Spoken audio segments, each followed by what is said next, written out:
خیال رکھنا پڑتا ہے. ہاں جی. تو وہ بیچارہ وہ ایک بندہ تھا، تو اب مجھے نام نہیں یاد، وہ میرے لڑکے کو یاد ہوگا.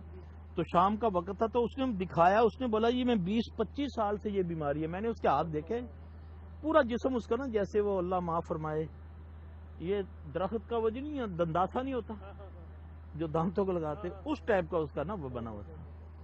تو میں نے اس کو مذاقت میں کسی وقت مریضوں سے دل جوئی کرنے کے لیے مذاق بھی کر لیتا ہوں. تو ہاں میں نے اس کو بولا بھائی تم ٹھیک، اللہ اگر تمہیں کر دے تو مجھے کیا دو گے؟ کہتا جی اتنا عرصہ ہو گیا ہے، ساری دنیا کا علاج کروا لیا. میں نے وہ میرا جو اسسٹنٹ ہے افضل، میں نے اس کو بولا یار اس کا یہ شروع کرو. آج مجھے افضل نے بتایا وہ ٹھیک ہو گیا ہوگا. وہ آیا مجھے دکھا کے گیا، وہ بالکل ٹھیک ہو گیا الحمدللہ. جلدی بیماریاں تو اتنی جلدی اللہ پاک ٹھیک کرتے ہیں. یہ زیادہ تر کینسر کے بعد جلدی بیماریاں جو ہیں یہ ہے ہی شیطانی ہیں. اس کی